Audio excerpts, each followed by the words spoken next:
And for some of us, including myself, this is the first time that we've had a Strack family Christmas without him. And for others, it's been a long, long time. And he's definitely missed.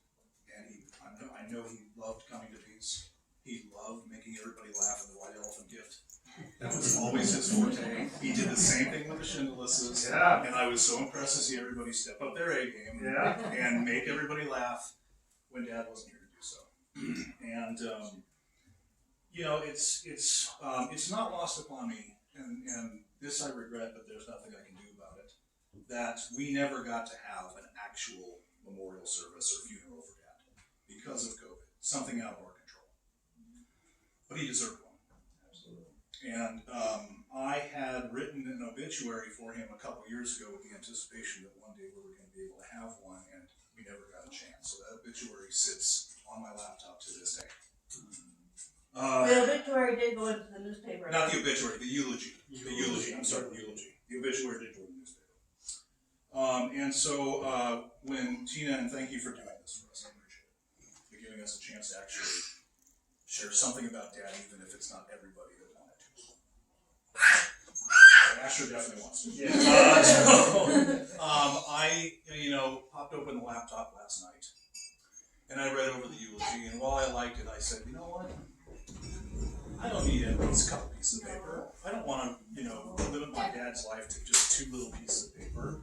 I've got all of the memories that I need right here to do a eulogy on the fly. So I decided, screw it, I'm leaving it at, forget it, I'm leaving it at home. Sorry about little kids. So I'm just going to go. There's a lot of things I think about when I think of Dad. I miss him very much, and I love him very much. Still have dreams about him sometimes at night, and we're having a nice time, and then I have to wake up in the morning and realize he's gone again. But for 5 minutes or however long your average dream lasts, I get to have my dad back in my life. So it's a double-edged sword.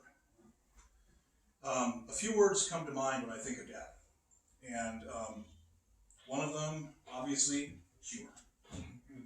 Some people say, George Carlin is your favorite comedian. Others say Robin Williams.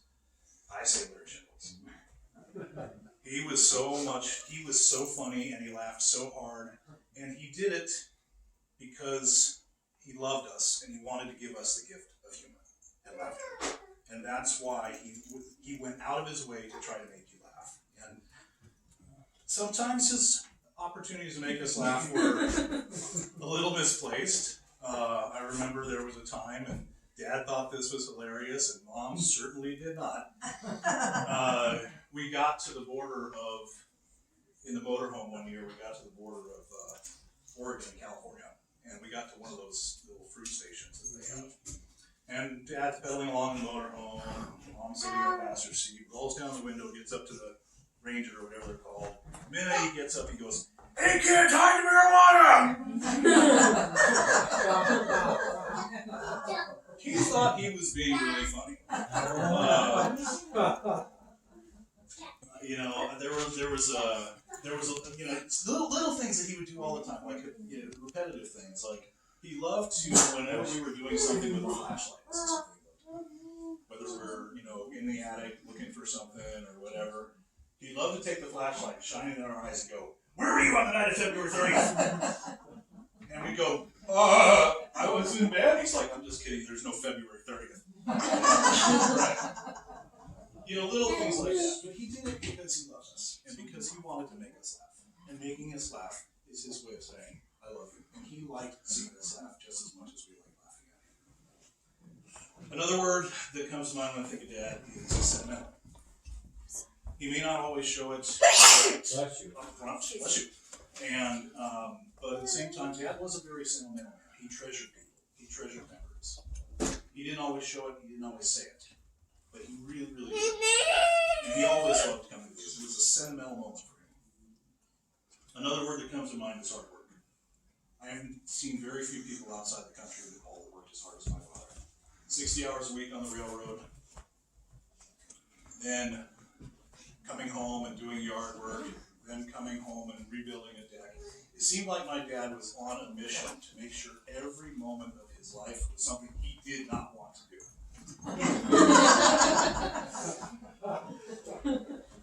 So one day I thought I was gonna, you know, I think I was coming back. I was spending a week or two back in college. Dad was out doing yard work, and I came walking up to Dad, and I said, "Dad, you work way too hard. Why don't you take an hour, go have a Budweiser, and I'll do something. Just pick one task, and I'll do it for an hour." And I thought he was going to say, "No, it's fine." And he's like, "Oh, thanks. Here's a list." And I was like, "Oh, I should care." And finally, a word that comes to mind when it comes to Dad is love. Again, he had a difficult time saying the words "I love you," but in part it was only because he didn't necessarily have to. You just knew he loved you.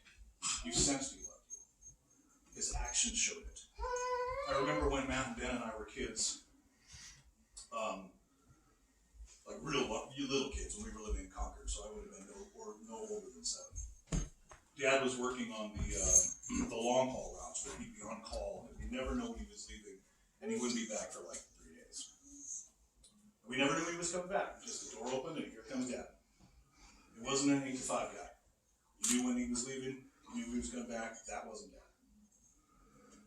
But every time he was leaving, he packed his duffel bag, and he got his stuff down. We all met him at the front door, and he got on one knee, and he gave us all 3 a kiss, a hug, a kiss, and an Eskimo kiss. Do you remember this one? The hug, the kiss, and the Eskimo kiss. Then he moved on to the next kid. Hug, kiss, Eskimo kiss. Next kid, hug, kid, Eskimo kiss. Out the door. More kisses, more kisses. Is that what we said? Okay. One day, being the funny man he is, Dad decided to play a prank on the 3 of us. And faked it. Faked getting a call from the office. And we were, "Oh, Dad, we were going to go to the mall today," or whatever. And we're going to watch Sesame Street today. So Dad packed his bag, went through his routine, gave us all the hug, Eskimo kiss, kiss and Eskimo kiss, and then we watched him leave, and we were like. And then 2 minutes later, he comes walking back in the door. "Hey guys, I'm home." He punked us. That's the kind of guy he was. I mean, he loved nothing more than things like this white elephant gift, where he could go find the funkiest gift and the funkiest wrapping paper and hope that the person who would like it the least gets it, so he could go. "Oh, that's it, kiddo." And in a different box. And in a different. Oh yeah, that's why I think that's where we got the whole. maybe we got the whole "don't trust what's in the box." Yeah. Right. No, that was Dad. That is that was exactly where. No, I received several gifts that were in like cordless phone boxes. Yeah. It's a sweater design. It's a sweater, of course. I It's got recent art, but I you got guys the get one. one. It was a bowl with the M&Ms in it. You lift the tail and then Is it Moose? Moose. It's a moose. Moose, was it? Oh yeah. Dad went out of his way to. You gotta admire that commitment. I do too. I try to do it myself. I mean, are you going to enjoy that pet treat shooter? You know, just like I'm going to enjoy my charcoal soap. I'll enjoy it. So anyway, I guess, just to talk to Dad directly, if you can hear me, Dad, I miss you, I love you, we're having a great time, we wish you were here. Keep the cribbage board ready, one day we'll play again, and I'll see you then. Thanks, everybody.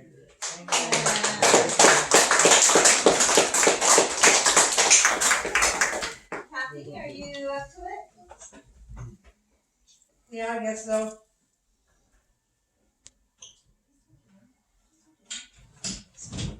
Let somebody else go first for I have one vivid memory of being at the Shindelus house, and I don't remember how we ended up.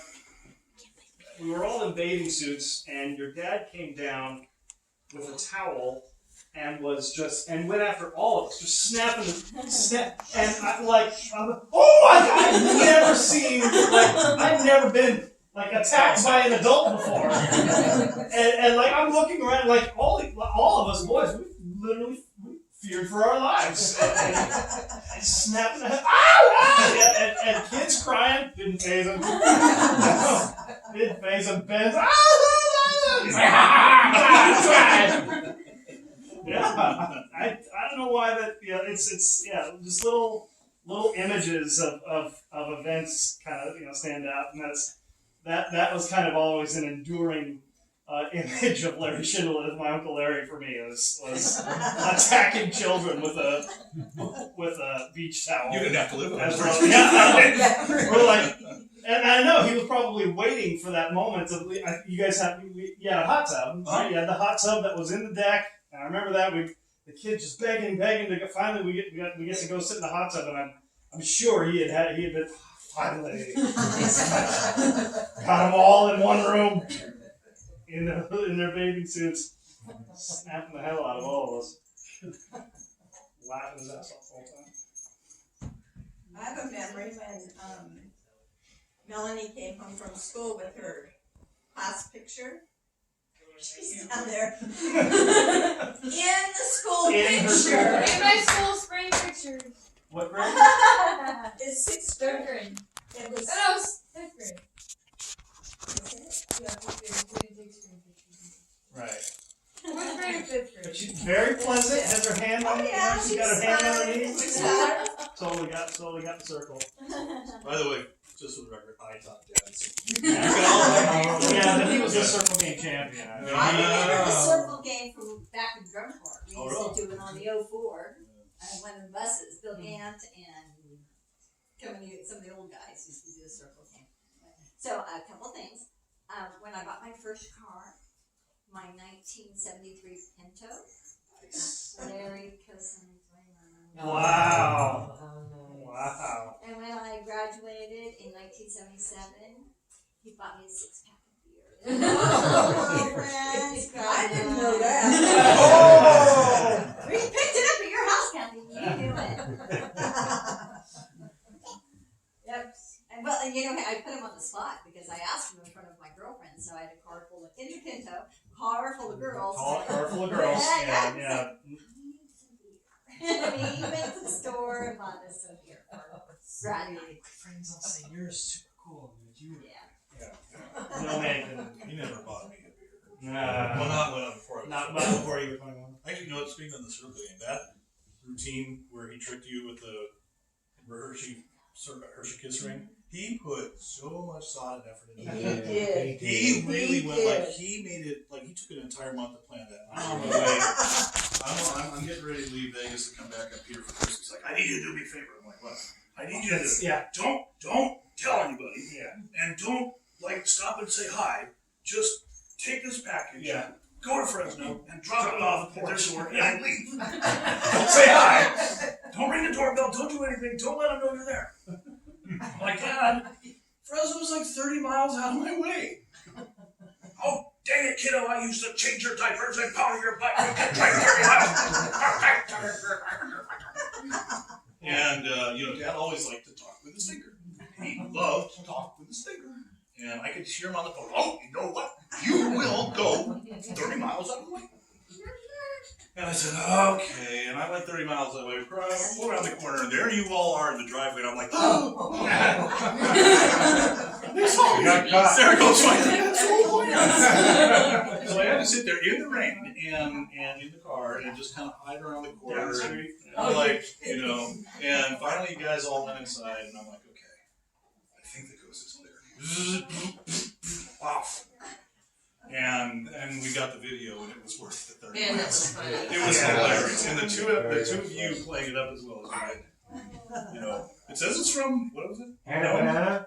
Hannah Banana. And she's like, is this Uncle Paul? Is this Uncle Larry? It's like, it says Hannah Banana. Hannah Banana. That's right.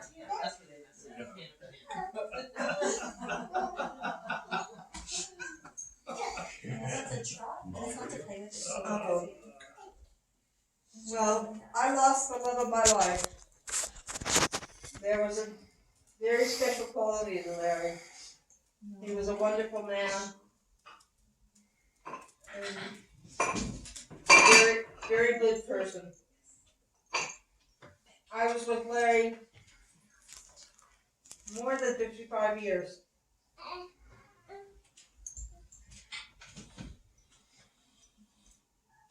Starting June the 4th, 1966 to May 12th, 2020. And that wasn't enough time. I wasn't done with him yet. I wanted more time with him. Although I had things to be grateful for, we did grow old together. We were together, like I said, over 55 years.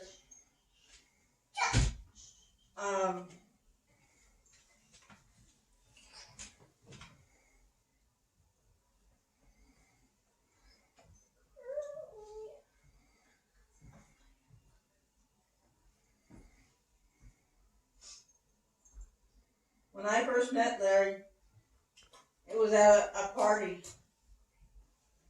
and we were outside in the driveway in his brother's station wagon, and me and Marcia and Shirley were sitting in the back seat and we were listening to the radio, and all of a sudden somebody climbs in the back of the station wagon. Guess who? That was the first time that I laid eyes on him, and it was a shock. I felt like somebody slapped me.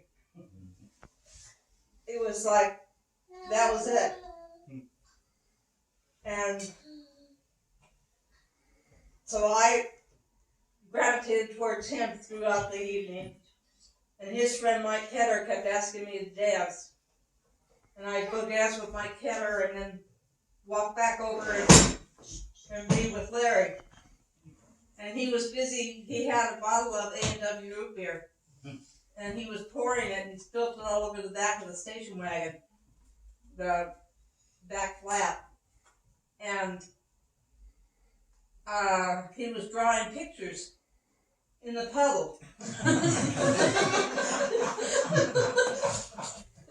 And it was a picture of a house with a roof, with a swimming pool on top of the roof that you had to dive up.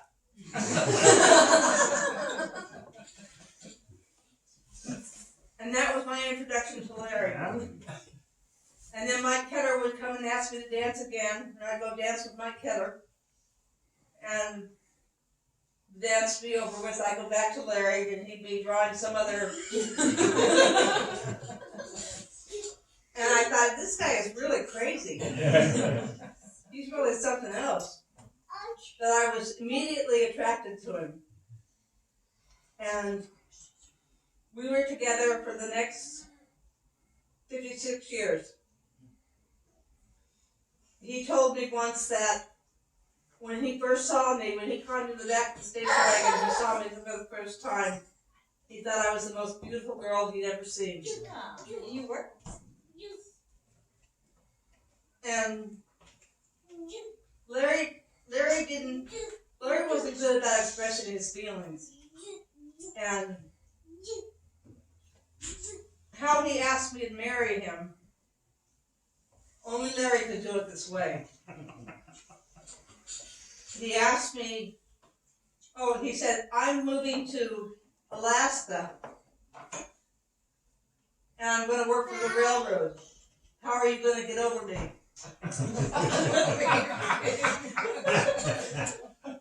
And I said, I guess I'll find another boyfriend. Well, he didn't like that answer. And he immediately blurted out, will you marry me? So that's how Larry asked me to marry him. Real romantic. A little romantic, yeah. Kathy, did he ask Dad? No, So, do you remember telling Dad that you were getting I married? don't remember. Do you remember? No. No, I don't. I remember, I think that when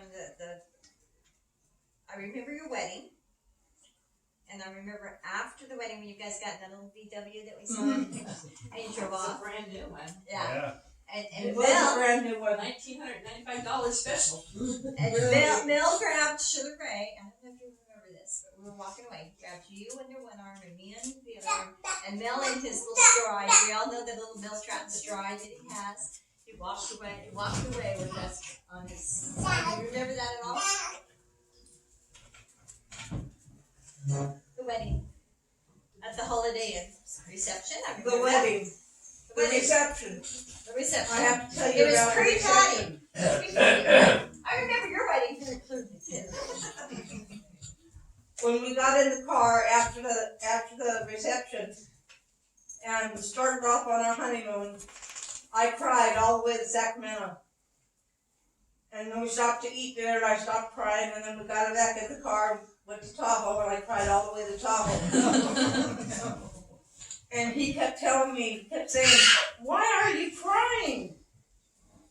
And I said, "Because I can't believe you married me." Yeah, because you guys already live together, right? You live together. Oh, yeah. And you were crying because Robbie got drunk at your wedding. I said, "I can't believe that you married me. This is like my dream come true." Oh. And it was. It was like a dream come true to me. And all I could do was cry. So anyway, what happened to Mike Ketter? We're still friends with Mike Ketter. He considered Larry his best friend. And we're close friends with he and his wife Ann. They're dear friends of ours, and we go every couple of years up to Boise, Idaho to visit them. So Mike Ketter got over all the rejections I gave him. Was he in the wedding, Kathy? No, he was stationed in Hawaii at the time. He wasn't at the wedding. But another thing I have to share with you is the first 3 years of the time we were together, we really weren't together. We had an unusual relationship. He never called me. He never asked me out. He never came over to the house. But every Friday and Saturday night, Marcia, Shirley, and I, and whoever else came out with us that night, would drive down Ida Drive past his house, and he and his friends, Mike Ketter included, would be waiting for us on the grass, waiting for us to drive by. And we would stop and talk, and then we would find a place to party. Every Friday and Saturday night. You would cruise Ida Drive. We cruised Ida Drive all the time. I remember that. And that lasted 3 years, and I wasn't going to take any more of it. I felt I need to either get in a relationship with this guy or forget the whole thing. And that's kind of what I told him. I said, we need to be in a relationship or we need to not see each other anymore. And he said, I don't want to hurt you. And I got up and walked out. Marcia and Shirley followed me. We got in the car and went cruise Walnut Creek for the rest of the night. That lasted a month. I didn't go anywhere near Ida Drive. I took a different route to Marcia's house that didn't take me anywhere near Ida Drive. I didn't drive down Port Chicago Highway. I didn't go to Cork and Ball. What else didn't I do? I didn't go anywhere where I would run into him because I didn't want to see him. I wanted to get him out of my system. And I was devastated. And after a month went by, he called me. And asked me out. And 2 years later, we got married.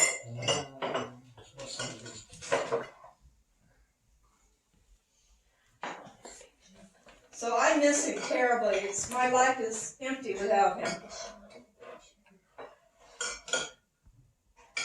He was the kindest soul that you ever cared to know. And a good man and a good husband and a good father. He loved his boys more than anything. And I hope they know it. And he loved me. He didn't say it very often, but it was the way he treated me. He took care of you. And he took care of me. And that's it. That's all I have to say. We miss him. Larry used to, I remember a couple of things about that time that Kathy was just describing, because I don't know, maybe I was 10. So I think I was about 10. Yeah, Kathy was 10. God, Larry was in our lives for Yeah, when I was 10. And 6. he was the hippest, the coolest, most mysterious. Come over and there were some kittens that we had, Weenie and Sweeney, and he would talk all these weird languages. He was just funny and strange and witty. And one of the things that started really, really early on, after you guys got married, was the extension of the word "you" at the end of "Happy Birthday." And Larry and I always had a battle over who was going to hold that note. We couldn't sing it. We New did York, this, and New we York would do or it something. loud, and it would be really, really loud and nasty sounding. And the first time Jamal heard it, he was traumatized. Yeah. He was traumatized, and he would run screaming from the room. Yeah, we couldn't sing for a Happy really long Birthday. time. What did we sing? We sang. No, we did. We did it You anyway. sing, Just went- no, you sang, We sang another song. Did we? something about San Francisco. Oh, That's my heart. San Francisco is what you guys would sing. But that was what it was just one, and for that went on for 40 years. That you just have that. We would hold, and every single time we would stand over this counter, and he would just look at me, and I look at him, and go, "We're gonna hold this note till one of us falls over." well, we tried to do it in rounds. We'd start and everybody would purposely get like off the beat and just like go all crazy. I have something more to add. Okay. I feel that I was the luckiest girl in the world. We do too. And everywhere we went, groups that, like when the kids were in the cooperative nursery school, and we socialized with the parents, all the mothers would gravitate towards Larry. And I was telling Karen, the day of our wedding, at the reception, there was a group of girls in the bathroom. They were his sister, Margaret's friends, and the girls in the neighborhood. And they were all crying because Larry got married.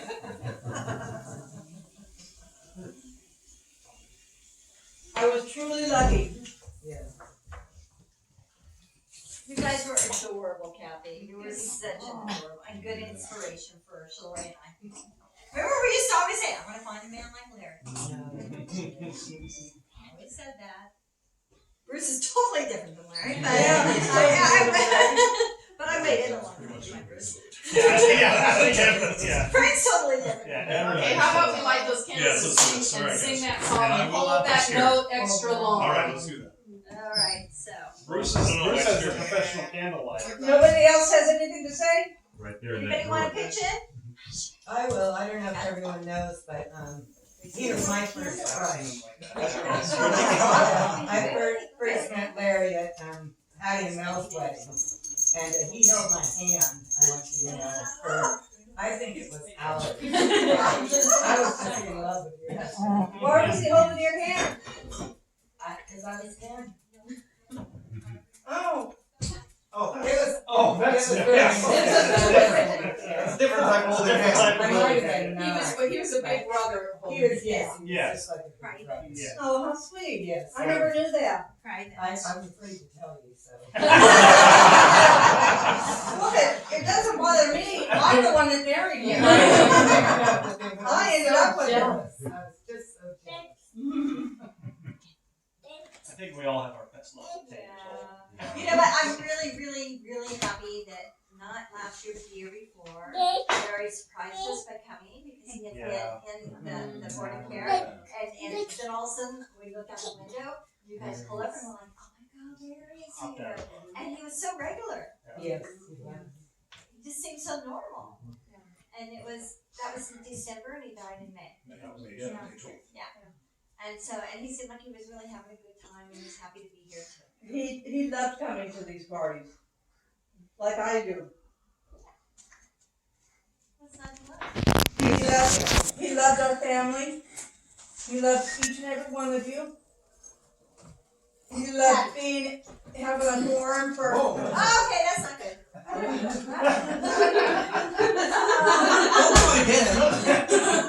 It's done. It's set on 8 ounces, so you hit the button once and it goes 8 ounces. I really hate that. the refrigerator isn't smarter than you are. And that's a dumb refrigerator. They have smart refrigerators now with The smart one would have said, get the hell away from me. Smart one would say, where's your cup? This is clearly an accident. Alright, so That is a perfect Larry prank right there. Yeah. The old water down the backtrack. I like to add something. okay. I had the most respect for Larry. I remember him trying to tutor me. Go. And boy, he had his work cut out. The hyperactive kid that couldn't sit still long enough for Larry to try to teach me something. Is that right? But I had the utmost respect for him. To this day too. Do you remember the game Procrackery? What was that game? Procrackery? Procrackery. Kathy? Somebody remember that game? Procrackery. You guys know the game? It was a dice game, wasn't it? It was a spelling game. Spelling game. It was kind of like It was you a roll. It was like a rolling the dice Scrabble-y kind of game. Yeah. Yeah. And Larry loved it. We played it several years in a row. But I can't say it, but if you Google it, you'll find it. Procrackery. And you'd have to make, and we'd always make fun of Robbie because he would be, go. Mo. So, Quit drumming on that. Sit down. stop, put the drumsticks down. Stop paralleling on Somebody that. give him a Well, he definitely fit into our family. Couldn't have made a better match as we were growing up, and through all of the family drama that we went through, and even Mom in her final years, he was amazing. He was always there. Never afraid to pitch in, and with all the craziness that was going on, and Well, there's craziness in his family just as bad, so he was used to it. I always felt guilty. I always felt guilty that he had to get into some of that, but He was used to it. Actually, I remember that Larry liked to organize things. Yeah. Right.